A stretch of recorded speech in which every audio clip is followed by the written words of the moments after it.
నిందలు అవమానాలు సహించుకుంటూ నీ రెక్కల నీడని ఆశ్రయించాను.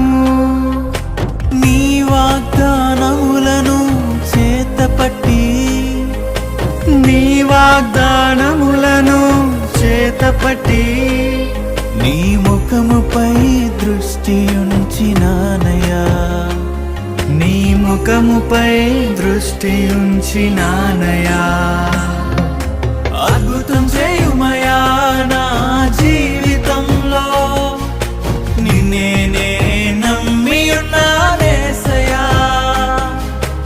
అద్భుతం చేయుమయా నా